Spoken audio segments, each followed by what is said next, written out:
안녕하세요. 네, 이번 시간에 우리가 심리검사 과목 중에서 챕터 1 심리검사 개론 부분 한번 먼저 보도록 하겠습니다. 첫 번째로 심리검사 및 평가의 개념과 역사, 총론 내용입니다. 먼저 심리검사의 의의가 있습니다. 이 심리검사의 의의를 묻는 문제도 다음 중 옳게 설명된 것은, 옳지 않은 것은 이러면서 이제 검사가 많이 이 심리검사의 의의가 출제가 많이 되니까 한번 자세히 살펴보도록 하겠습니다. 먼저 동그라미 1번에 보시면요. 심리검사라고 하는 것은 인간의 심리적 특성을 검사하는 거죠. 심리검사. 그래서 심리검사란 개인에 대한 종합적인 정보를 알아내는 과정의 한 부분이다. 개인에 대한 종합적인 정보를 알아내는 것. 그것 중에 한 과정이라는 거예요. 그래서 개인의 지능, 학력, 적성, 성격, 흥미, 가치관 등과 같은 심리적 속성을 체계적이고 수량적으로 측정하는 방법이다. 그러니까 한 사람에 대해서, 한 개인에 대해서 알기 위해서 사용하는 방법 중에 하나가 심리검사다. 그래서 이 심리적 특성, 심리검사이니까 요 심리적 특성, 그죠? 요 심리적 특성, 그게 뭐예요? 지능, 적성, 성격, 흥미 이런 것들이죠. 이것들을 검사하는 거예요.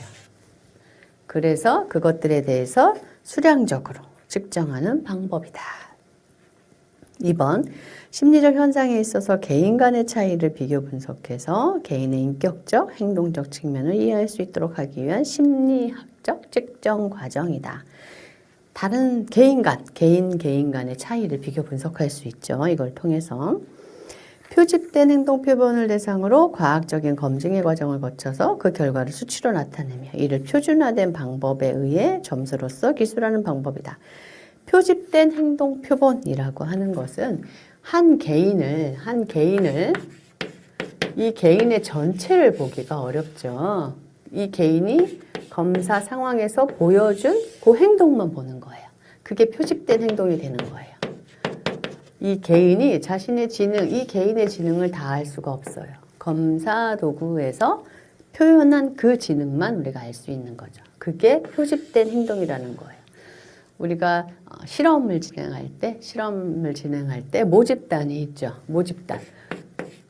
모집단 전체를 우리가 연구할 수가 없어서 모집단 연구를 다 할 수가 없어서 어떻게 해요? 샘플, 그죠? 표집해서 표본을 가지고, 그죠? 표집해서 표본을 가지고 우리가 진행을 하죠. 표본을 가지고 여기서 모집단에서 추출하는 방법을 우리가 샘플링해서 표집이라 그러죠. 표집을 통해서 표본, 그죠? 표본을 가지고 요 연구를 통해서 이 모집단의 특징이 이렇다. 추론을 내리죠. 실험 설계에서. 마찬가지로 심리검사라고 하는 것은 한 개인을 이해하고 싶은데 이 개인을 이해할 때 뭐예요? 표집된 행동 표본을 가지고 이 개인이 이렇더라. 이 개인의 지능이 이렇더라. 이 개인의 성격이 이렇더라. 이렇게 측정을 하는 거예요. 그래서 여기에 지금 나와 있는 단어가 표집된 행동 표본이라는 단어가 나오는 거예요. 그래서 표집된 행동 표본을 대상으로 과학적인 검증 과정을 거쳐서 그 결과를 수치로 나타내죠. 그래서 이 수치로 나타낸 걸 가지고 이 개인은 지능이 어느 정도더라. 이렇게 우리가 추론을 하는 거죠. 그래서 우리가 웩슬러 지능 검사를 해도 그 지능이 몇이 나왔다 하더라도 몇부터 몇까지 이렇게 우리가 범위도 정해주죠. 네, 나중에 이런 것들은 또 지능 검사에서 나옵니다. 4번, 제한된 기준을 통해서 개인의 행동을 예측하기 위한 기술적 과정으로 개인의 소수 표본 행동을, 그죠? 소수 표본 행동이죠. 측정해서 그 결과를 토대로 개인의 전체 행동, 그죠? 전체 행동을 이겨낼 수 있다. 2번, 심리검사의 특징 보도록 하겠습니다. 심리평가를 위한 자료원이다. 이런 게 있어요. 심리평가를 위한 자료원이다. 이게 무슨 말이냐면요. 우리가 한 개인에 대해서 심리평가를 내려요. 이건 어세스먼트라고 하죠. 보통 평가를 내리죠. 이 평가를 내리는 방법, 이 평가를 내리기 위해서 우리가 수집하는 것들이 심리검사가 있어요. 심리검사 자료. 또 면담이 있어요. 그리고 또 우리가 행동을 관찰해요. 그 행동이 어떻더라 하고 관찰해요. 그 다음에 어떤 한 개인에 대해서 심리평가를 내리려면 전문적인 지식도 있어야 돼요. 전문적 지식이라고 하는 것은 뭐 이상심리, 발달심리, 성격심리 이런 것들에 대한 지식이 있어야 되죠.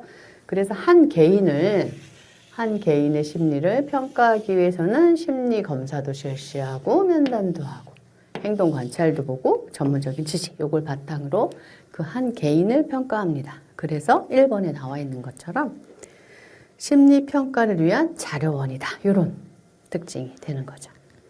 2번, 수검자의 행동에 대한 양적 측정을 통해서 개인 간, 나와 너의 비교가 되겠죠. 수검자의 검사 반응을 비교해서 개인 내, 개인 안에 있는 특징들끼리 구분이 가능해요. 4번, 심리검사를 통해 내리는 결론은 확정적인 게 아니라 잠정적인 것입니다. 이건 아주 중요한 특징이죠.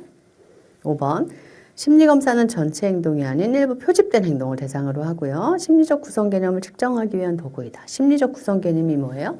지능, 적성, 성격 이런 걸 심리적 구성 개념이라고 하죠. 이것을 측정하기 위한 도구가 심리검사죠. 표준화된 방식으로 심리적 구성 개념을 측정해서 심리적 구성 개념은 조작적으로 완벽하게 정의할 수는 없다.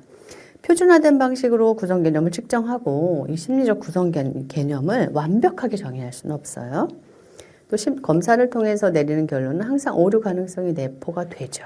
그러니까 이건 확정이 아니라 잠정적인 것으로 볼 수 있는 거죠. 심리적 구성 개념. 자, 물리적 속성과 심리적 속성을 구분해서 심리적 속성을 심리적 구성 개념이라고 한다. 그래서 심리적 구성 개념은 이런 거예요. 지능, 적성, 눈에 안 보이는 거 이런 것을 심리적 구성 개념이라고 합니다. 3번 심리검사의 한계.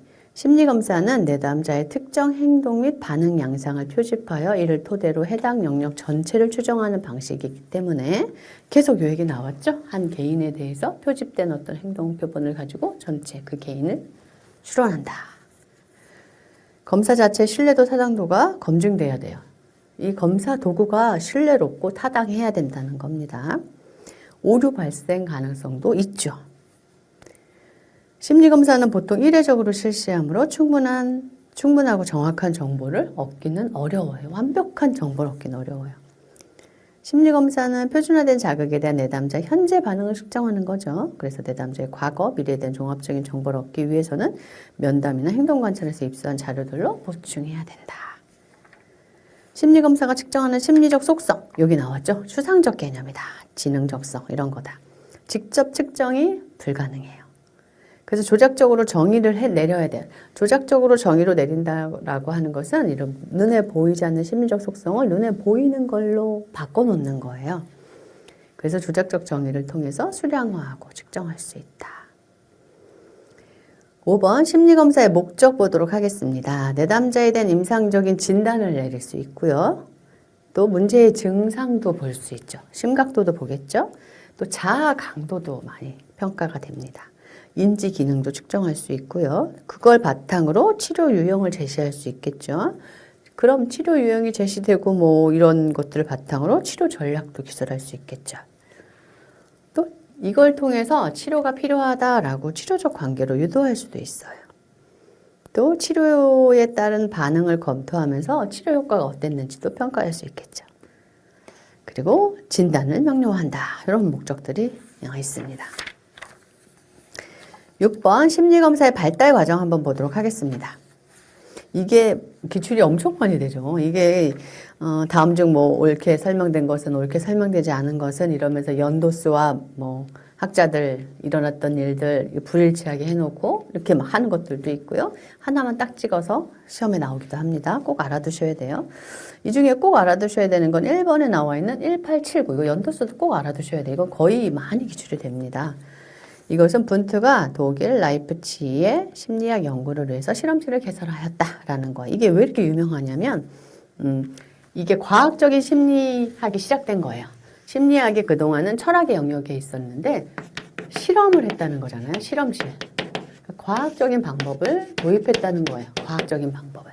그래서 과학 심리학이 철학에서 과학의 영역으로 옮겨온 거예요. 그게 뭐예요? 1879년. 1879년. 요게 연도수가 중요하죠. 분트가 독일 라이프치히에서 심리학 연구를 해서 실험실을 개설했다. 그래서 이 분투는요, 이 학자 되게 중요하죠. 분투는 구조주의를 주장했던 학자인데 마음의 구성 요소를 분석하고 싶어 했어요. 그것을 실험을 통해서 이제 분석을 하려고 했던 거죠. 이 연구를 실험실에서 시도를 한 거예요. 그래서 분투가 많이 썼던 방법이 내성법이라고 하는 걸 썼죠. 내성법. 이것도 많이 들어보신 분들은 들어보셨을 거예요. 내성법이라고 하는 것은 자기 안에 있는 생각이나 욕망이나 느낌 등을 스스로 이렇게 들여다보는 거예요. 그리고 그걸 언어로 표현하게 하는 거예요. 표현하면 그걸 가지고 이제 분석을 하는 게 내성법입니다. 그래서 자극이 막 제공이 돼요. 뭐 어떤 빛이나 이미지나 소리 이것이 이제 피험자에게 제시가 되고 그러면은 피험자가 그 자극에 대한 자신의 감정, 뭐 지각 이런 것들을 이제 관찰하고 보고를 하는 거예요. 그것을 보고를 하는 거예요. 그럼 실험자가 그걸 기록하고 그것에서 어떤 일반적인 패턴을 도출해내는 거 이런 것들이 내성법입니다. 이 방법을 썼죠. 그래서 구조를 파악하고 싶어 했어요. 우리 정신의 구조들을 파악하고 싶어 했던 게 이제 분투입니다. 그래서 분투가 1879년에 이런 일들을 했다라는 거예요. 두 번째로 1890년에 이제 카테리. 이건 멘탈 테스트, 정신검사라는 용어를 사용했다는 게 되게 중요한 거예요. 그래서 미국 최초의 이제 심리학 교수인 카텔이 정신검사, 멘탈 테스트라는 용어를 처음 제안했다. 그리고 3번에 1892년도에 APA가 창설되었고 1896년 이것도 시험이 많이 나옵니다. 동그라미 1번 많이 나오고요. 그 다음에 동그라미 4번 많이 나와요. 물론 2번도 많이 나와요. 뭐 멘탈 테스트라는 단어를 처음 사용한 사람, 용어를 처음 사용한 사람이 누구냐? 카텔 뭐 이렇게 나오기도 하거든요. 근데 4번에 1896년, 그러니까 1번과 4번은 단골로 많이 기출이 됩니다. 1896년 비트머가 미국 펜실베니아 대학의 세계 최초의 심리 진료소를 개설해서 임상 심리학의 본격적인 시작을 알렸다라는 거예요. 이게 어떤 의미에서 좀 좋은 거냐면, 의의가 있는 거냐면, 세계 최초의 심리 진료소, 클리닉을 개설했다는 거예요. 그런 의미에서. 그래서 비트머가 한 것은 아동학습 문제 치료? 이런 어떤 클리닉을 개설한 거죠. 그래서 거기서 이제 치료를 진행한 거죠. 그런 데서 되게 의미가 있는 겁니다. 1896년 비트머. 그리고 5번에 나와 있는 1905년 비네가 시몬과 함께 초등학교 입학 시 지적장애아를 식별하기 위한 현대적인 의미의 지능검사법, 비네 시몬 검사. 이 비네 시몬 검사가 1905년도예요. 이 시점에 이제 프랑스에서 비네한테 이제 초등 교육 과정을 만들 건데 이것을 교육을 따라올 수 있는 사람 아동과 따라올 수 없는 아동을 선별할 수 있는 검사 도구를 좀 만들어줘라 라고 해서 비네가 만들었고 그게 이제 비네 시몬 검사고 그것이 최초의 지능 검사라고 불리죠. 그런 의미에서 의미가 있죠. 1905년도. 그 다음에 1916년도 가면은 턴만이라는 학자가 비네 시몬 검사를 발전시켜서 스탠포드 비네 검사를 개발했고 이때 비율 지능 지수 IQ라고 하는 개념이 사용이 되었다. 의미가 있죠. 그리고 8번에 1917년 미국의 제1차 세계대전 개입과 군입대 대상자의 선정과 부대 배치를 위해서 그러니까 전쟁이 임상심리학 발전, 뭐 심리검사 발전에 많은 영향을 주었습니다. 그래서 이때 이제 전쟁이 일어났으니까, 그죠? 그때 이제 군입대 대상자들이 막 왔는데, 막 부대 배치를 해야 돼. 그러려면 선별을 해야 되잖아요. 그 검사 도구가 필요했던 거죠. 그래서 만들어진 게 군대 알파 검사고요. 이건 언어성 검사고요. 이것을 외국인이나 문맹자를 위해서 비언어성 검사로 만든 게 군대 베타, 아미 알파, 아미 베타가 만들어졌다라는 거죠. 그 다음에 10번 1921년에 로샤 검사 요 연도수 중요하죠. 로샤 검사 나왔고요. 그 다음에 12번에 1935년에 TAT 머레이와 모건의 TAT 그리고 1938년에 BGT 검사 나왔고 그리고 14번 1939년에 웩슬러가 이제 웩슬러 밸류 뷰라고 하는 성인용 지능 척도를 개발했죠. 개발할 당시 1905년 비네시몬 검사, 1917년 또 아미 알파, 아미 베타 검사 문항을 사용해서 검사 배터리를 개발하였다. 15번 43년 MMPI 이거 너무 중요하죠? 43년입니다. 그리고 우리 카테레에 의해서 만들어진 16성격 요인 검사 그것이 49년 그리고 또 49년에 아동용 주제 통각 검사 CAT TAT가 있고 CAT가 있는데 CAT는 아동용이고요. 이 아동용은 동물 모양으로 만들어져 있어요. 동물 그림으로 되어 있어요. TAT는 사람 그림이잖아요. 그것이 개발되었고 그 다음에 1955년에 웩슬러 성인용 지능 검사가 표준화되었고 57년에 MBTI다. 그리고 74년에 엑스너가 로샤 검사의 어떤 종합 채점 체계를 만들었다, 고안했다. 여기까지 이제 좀 그것을 순서대로 잘 알아두시면 좋겠습니다. 7번 심리평가의 의의 한번 보도록 할게요. 심리평가는 종합적인 평가다. 심리평가는 내담자에 대하여 심리검사와 상담, 행동관찰, 전문지시. 그죠? 여기 지웠네요. 그죠? 심리검사, 면담, 행동관찰, 전문지시. 이 방법으로 자료를 수집해요. 이를 토대로 종합적인 평가를 내리는 전문적인 작업과정이다. 우리가 신체의 어떤 건강검진 할 때도 여러 가지를 바탕으로 우리 문진도 하고 막 그렇잖아요. 내가 뭐 작성하기도 하잖아요. 건강검진 받기 전에 뭐 작성하기도 하고 이런 것들을 바탕으로 건강검진의 자료가 나오잖아요. 심리도 마찬가지. 여러 가지 자료를 가지고 그 자료를 수집해서 종합적인 평가를 내리는 거죠. 지식과 임상적 경험의 통합 과정이다. 심리평가는 인간에 대한 심리학적 지식, 정신병리와 진단에 대한 지식, 임상적 경험도 필요하죠. 문제 해결 과정이기도 합니다. 심리평가는 단순한 심리검사의 결과를 제시하는 것이 아니라 다양한 정보를 종합해서 문제 해결을 돕는 것, 그게 더 중요한 거죠. 내담자에 대한 최종 해석 판단 과정이다. 심리평가에는 내담자가 의뢰한 문제를 분석한 후 심리검사, 면담, 행동관찰 등으로 필요한 자료를 모으는 과정과 심리장애 진단 및 인간행동 발달 및 정신병리 등에 대한 전문적인 심리학적 지식을 바탕으로 그 자료들을 해석하는 과정이 있다. 이러한 해석을 바탕으로 상담자는 내담자의 문제에 개입할 방식, 시기, 강도, 영역 이것을 판단하고 결정하는 거죠.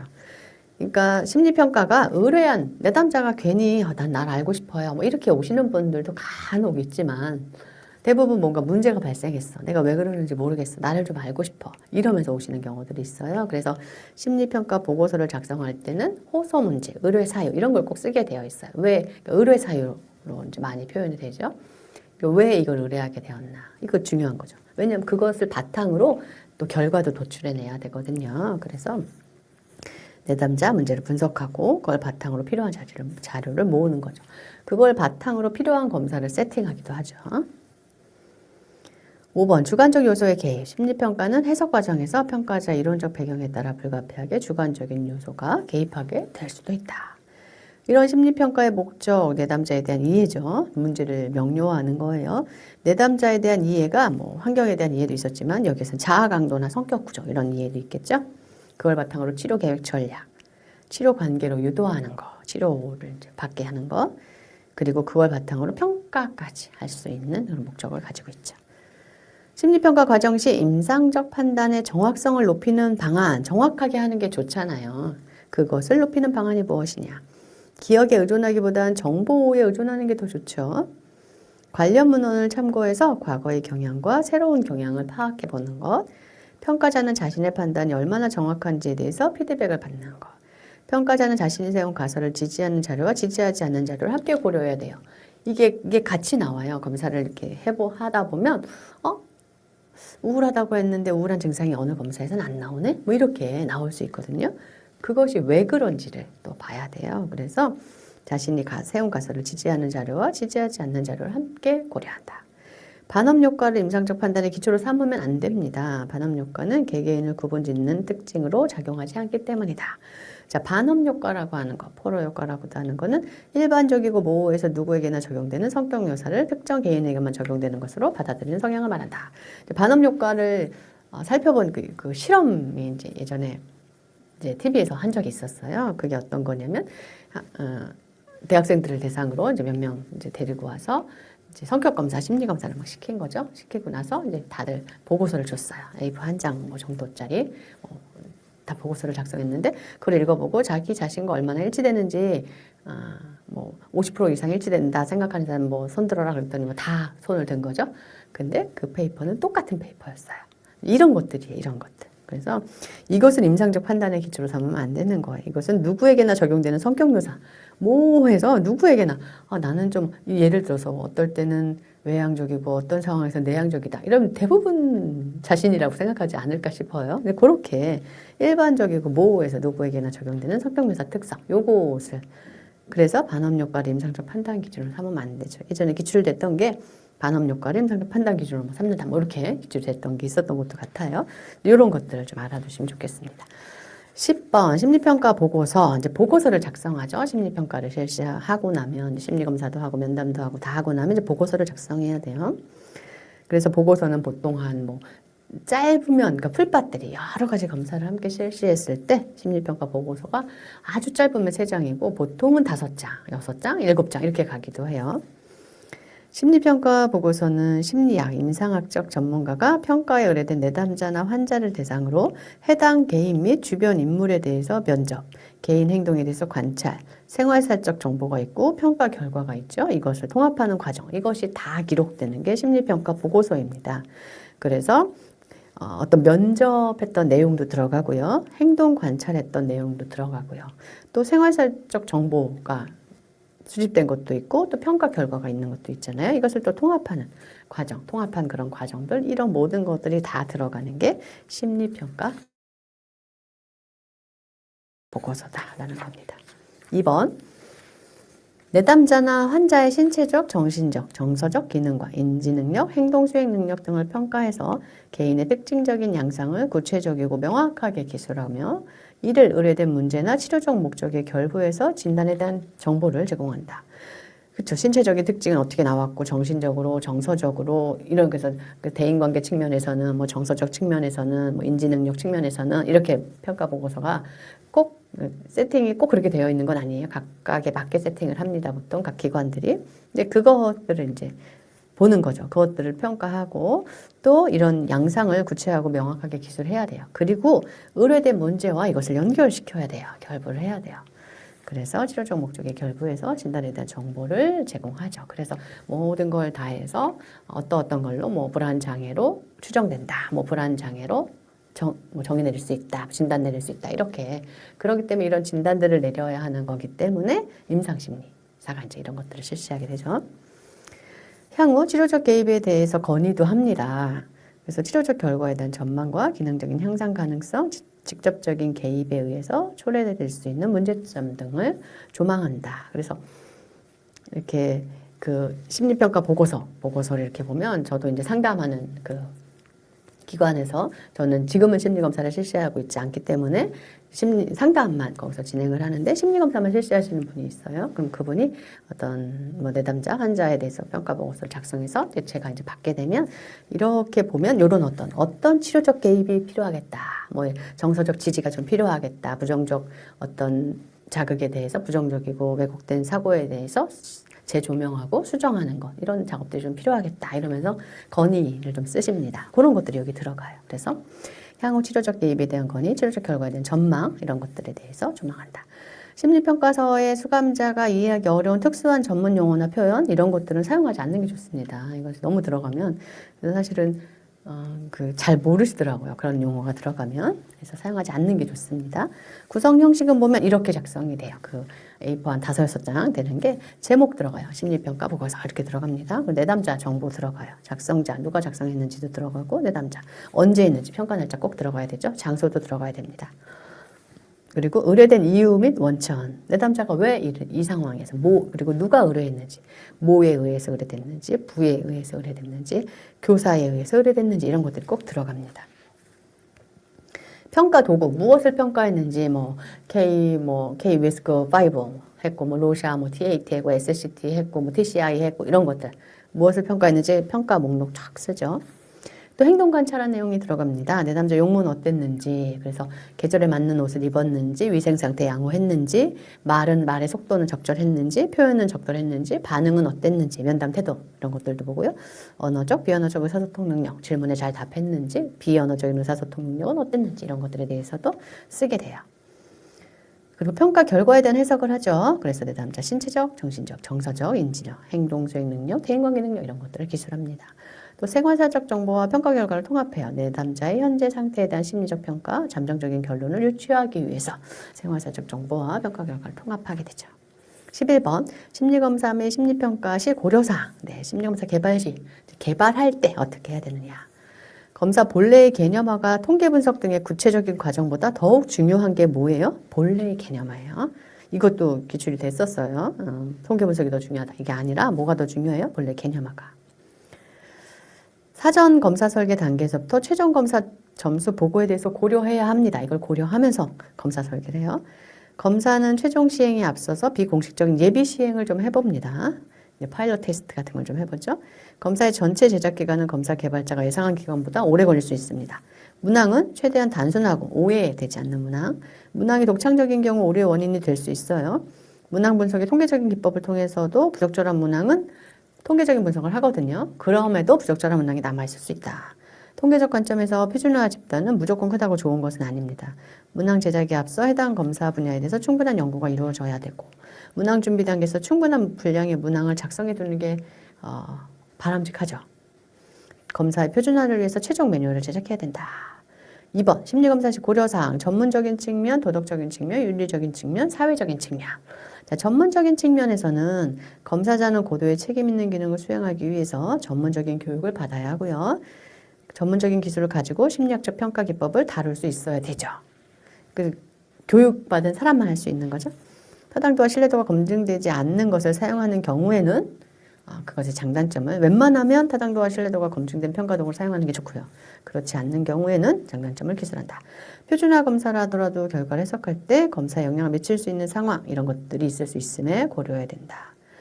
가장 적은 시간과 노력을 들여 가장 타당하게 평가할 수 있는 검사를 선택하는 게 좋습니다. 또 도덕적인 측면, 이것은 수검자의 의무와 권리예요. 그래서 검사자는 인간의 권리를 보호할 의무가 있어서 심리검사와 관련된 수검자의 권리, 요거 알아두세요. 뭐예요? 검사를 받지 않을 권리가 있고요. 검사 점수 및 해석을 알 권리가 있고요. 검사 자료에 접근하는 사람이 누구인지 알 권리가 있어요. 검사 결과의 비밀을 보장받을 결과가 있어요. 네 가지 알아두세요. 윤리적인 측면, 검사자의 책임입니다. 검사자는 수검자에게 검사가 어떻게 사용되는지 말해주고 또 비밀 보장에 한계가 있을 수 있어요. 이것도 설명해주고 자신을 고용한 기관에 대해서는 최소한의 정보를 제공하는 것이 바람직하다. 검사자가 자해나 타해 위험이 있는 경우 비밀 보장의 원칙을 지키지 않아도 된다. 이게 뭐예요? 비밀 보장의 한계죠? 이것을 설명해 줘야 하는 거죠. 법률에 의해서 위임된 경우나 승인된 경우에는 개인의 동의 없이 검사를 시행할 수 있습니다. 그리고 비밀 정보를 최소한 한에서 노출할 수 있죠. 수검자를 다른 기관으로 의뢰할 경우 검사 자료를 제공할 수 있고 검사를 실시하는 목적, 용도에 대해서 내담자가 충분히 이해하는 것이 바람직합니다. 그래서 검사 결과를 보여주면 안 되는 경우에는 사전에 수검자에게 이 사실을 알려야 하죠. 사회적인 측면, 검사자는 심리검사가 주는 이익과 이런 위험, 이걸 알고 있어야 되고 이익이 위험을 능가해야 실시하는 겁니다. 그래서 이익이 위험을 훨씬 능가하고 위험이 최소화된 경우에만 사용하는 게 좋고 검사 자격을 갖추지 못한 사람에게 평가 도구가 판매되지 않아야 되기 때문에 지금 현재 우리나라에서는 판매되지 자격을 안 주죠. 구입할 자격도 안 주죠. 심리평가 윤리적 고려사항, 내담자 권익을 보호해야 되고 표준화된 검사 도구를 사용해야 되고 내담자 문제에 대해서 알고 있어야 그에 적절한 검사 도구를 쓰겠죠. 평가 도구의 도덕성, 분류를 할 때, 진단 내지고 분류를 할 때 신중해야 되고 평가 결과를 토대로 치료적 개입을 해야 되고 사생활 보호 및 비밀 를 유지하는 것. 심리평가를 실시할 때도 비밀 유지가 들어갑니다. 비밀 유지가 근데 그것에 대한 예외 사항이 있죠. 뭐 자해나 타해나 이런 경우들, 이런 것들 또는 어떤 법적인 어떤 필요에 의해서 최소한의 정보를 제공해야 될 때가 있죠. 이러한 심리평가에 있어서도 윤리적인 사항들이 있다는 것을 심리검사를 실시할 때 알고 있어야 하는 내용입니다. 네, 이렇게 해서 이번 시간에는 저희가 심리검사 및 평가의 개념 그리고 역사 전체적인 총론 내용들 한번 살펴보았습니다. 수고하셨습니다.